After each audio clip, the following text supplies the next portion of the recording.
আজকের প্রমোতে একটা মজার কিন্তু চতুর মুহূর্ত দেখানো হয়েছে।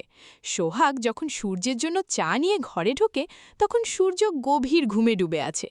এই সুযোগটা কাজে লাগিয়ে সোহাগ একদম অন্যরকম প্ল্যান করে। সে সূর্যের দারু বোতল থেকে দারু ফেলে দিয়ে তার জায়গায় কফি ঢেলে রাখে।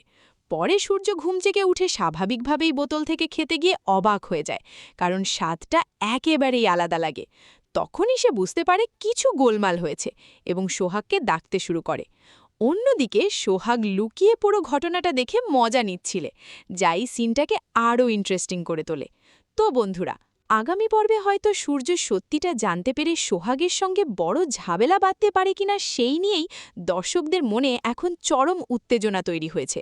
সূর্য যখন বুঝতে পারবে যে তার আদরের মদের বোতলে কেউ কফি ভরে রেখেছে, তখন তার রাগের কোনো সীমা থাকবে না।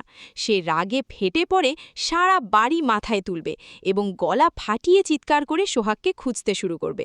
ঘরের জিনিসপত্র ভাঙচুর করার উপক্রম করবে সে। ঠিক সেই সময় খাটের নিচ থেকে বা পর্দার আড়াল থেকে সোহাগ যখন মুচকি হাসতে হাসতে বেরিয়ে আসবে, তখন সূর্যের মেজাজ আরও সপ্তমে চড়ে যাবে। সে সোহাগের হাত শক্ত করে চেপে ধরে জানতে চাইবে এই দুঃসাহস সে কোথা থেকে পেল। কিন্তু আমাদের সোহাগত সহজে ভয় পাবার পাত্রী নয়। সে সরাসরি সূর্যের চোখে চোখ রেখে অত্যন্ত সাহসিকতার সাথে জবাব দেবে যে সূর্যের শরীর এবং ভবিষ্যতের কথা ভেবেই সে এই কাজ করেছে। সোহাগ স্পষ্ট জানিয়ে দেবে যে এই বাড়িতে থাকতে হলে আর কোনো নেশা করা চলবে না। সোহাগের এই কড়া জবাবে সূর্য যেন আকাশ থেকে পড়বে। তার পুরুষতান্ত্রিক অহংকারে চরম আঘাত লাগবে। সে সোহাগকে আঙুল তুলে শাসিয়ে বলবে যে তার ব্যক্তিগত ব্যাপারে নাক গলানোর কোনো অধিকার সোহাগের নেই। সোহাগ যেন নিজের সীমা অতিক্রম না করে। এই নিয়ে দুজনের মধ্যে তুমুল কথা কাটাকাটি শুরু হয়ে যাবে। তাদের এই ভয়ঙ্কর চেঁচামেচি শুনে বাড়ির অন্যান্য সদস্যরাও মাঝরাতে সেখানে ছুটে আসবে। বাড়ির যারা সোহাগকে এমনিতে দু চোখে দেখতে পারে না, তারা এই সুযোগে আগুনে ঘি ঢালার চেষ্টা করবে।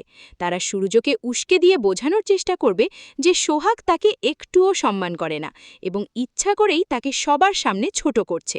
কিন্তু সোহাগ বাড়ির বড়দের সামনে অত্যন্ত সাবলীলভাবে নিজের অবস্থান পরিষ্কার করবে। সে বোঝাবে যে একজন স্ত্রী হিসেবে স্বামীর মঙ্গল কামনা করা এবং তাকে খারাপ পথ থেকে ঘিরিয়ে আনা তার সবচেয়ে বড় কর্তব্য, আর সে সেটাই করছে।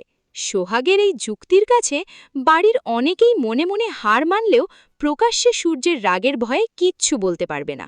সূর্য তখন রাগে গজ গজ করতে করতে বাড়ি থেকে বেরিয়ে যাবার চেষ্টা করবে, যাতে সে বাইরে গিয়ে তার নেশার তৃষ্ণা মেটাতে পারে।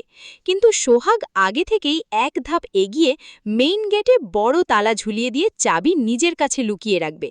এই ঘটনায় সূর্য আক্ষরিক অর্থেই খাঁচায় বন্দি বাঘের মতো গর্জন করতে থাকবে। সে সোহাগের কাছ থেকে জোর করে চাবি ছিনিয়ে নেবার চেষ্টা করবে। শুরু হবে দুজনের মধ্যে এক চরম ধস্তাধস্তি, আর এই ধস্তাধস্তির মাঝেই তৈরি হবে এক চরম রোম্যান্টিক অথচ টান টান উত্তেজনাময় মুহূর্ত। হঠাৎ করেই একে অপরের খুব কাছাকাছি চলে আসবে তারা। দুজনের চোখের দৃষ্টি বিনিময় হবে, আর ওই মুহূর্তের জন্য হলেও সূর্যের রাগের আগুনে যেন একটু জল পড়বে। সে সোহাগের চোখের দিকে তাকিয়ে কয়েক মুহূর্তের জন্য থমকে যাবে। তবে সূর্য নিজেকে খুব দ্রুত সামলে নিয়ে আবারও রুক্ষ হয়ে উঠবে। সে সোহাগকে চরম হুঁশিয়ারি দিয়ে নিজের ঘরে ফিরে যাবে। এরপর শুরু হবে তাদের মধ্যে এক দীর্ঘ স্নায়ুযুদ্ধ। টানা বেশ কয়েকদিন সূর্য সোহাগের সাথে কোনো কথা বলবে না। সে বিভিন্নভাবে সোহাগকে মানসিকভাবে কষ্ট দেওয়ার চেষ্টা করবে। কখনো খাবার ছুঁড়ে ফেলে দেবে, কখনো সোহাগের সাজানো ঘর অগোছালো করে দেবে। কিন্তু সোহাগও হাল ছাড়ার পাত্রী নয়। সে সূর্যের প্রতিটি পদক্ষেপের ওপর তীক্ষ্ণ নজর রাখবে। সূর্য বাড়িতে লুকিয়ে যে যে জায়গায় মদের বোতল রাখত, সোহাগ এক এক করে সব সেই জায়গা খুঁজে বের করে সব মদ ফেলে দিয়ে সেখানে ফলের রস বা কফি ভরে রাখবে। সূর্য বারবার নিজের লুকোনো বোতল খুঁজতে গিয়ে বোকা বনবে আর রাগে ফুঁসতে থাকবে। মদ না পেয়ে ধীরে ধীরে সূর্যের শারীরিক এবং মানসিক অবস্থা বেশ খারাপ হতে শুরু করবে। তার মেজাজ খিটখিটে হয়ে যাবে, হাত পা কাঁপতে শুরু করবে, রাতে ঘুম আসবে না। এই কঠিন সময় সোহাগ নিজের সমস্ত অপমান আর অভিমান ভুলে সূর্যের পাশে একেবারে ঢালের মতো দাঁড়াবে। সূর্য তাকে অকথ্য ভাষায় গালিগালাজ করলেও সোহাগ নীরবে সব সহ্য করবে। সে নিজের হাতে সূর্যের মাথায় জলপট্টি দেবে, তাকে জোর করে খাইয়ে দেবে। সূর্য দুর্বলতার কারণে সোহাগকে সরিয়ে দিতে চাইলেও পারবে না। একদিন মাঝরাতে সূর্যের যখন খুব কষ্ট হবে, তখন সে জ্বরের ঘোরে ভুল বকতে শুরু করবে। সেই অঘোর প্রলাপে সূর্য তার অতীতের কোনো এক গভীর ক্ষতের কথা, কোনো এক না পাওয়া বা কষ্টের কথা বলে ফেলবে, যা থেকেই তার এই নেশার শুরু। তখন সোহাগ বুঝতে পারবে যে সূর্যের এই রাগী চেহারার আড়ালে কতটা কষ্ট লুকিয়ে আছে। পরের দিন সকালে যখন সূর্যের জ্ঞান ফিরবে, সে দেখবে সোহাগ সারা রাত জেগে তার শিয়রে বসে আছে। সোহাগের ক্লান্ত মুখ আর চোখের নিচের কালি দেখে সূর্যের মনে একটা অদ্ভুত অনুভূতি হবে। সে বুঝতে পারবে যে এই পৃথিবীতে অন্তত একজন মানুষ আছে যে তার সত্যি ভালো চায়। এই ঘটনার পর থেকে সূর্যের আচরণে একটা বিরাট পরিবর্তন আসতে শুরু করবে। সে আগের মতো আর সোহাগের সাথে খারাপ ব্যবহার করবে না। দুজনের মধ্যে একটা নীরব বোঝাপড়া তৈরি হবে।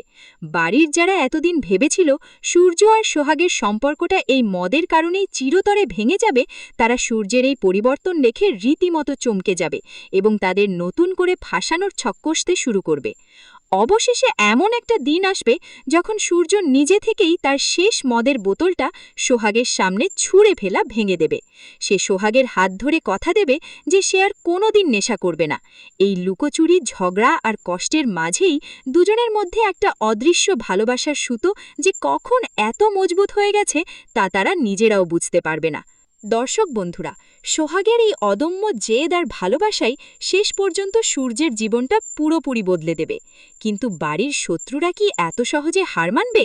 তারা নিশ্চয়ই নতুন কোনো ষড়যন্ত্র করবে এই দুজনকে আলাদা করার জন্য।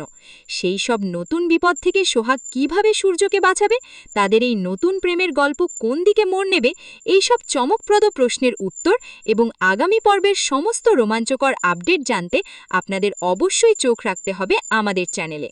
ভিডিওটি ভালো লাগলে লাইক করুন আর আপনার মতামত কমেন্ট করে জানাতে ভুলবেন না।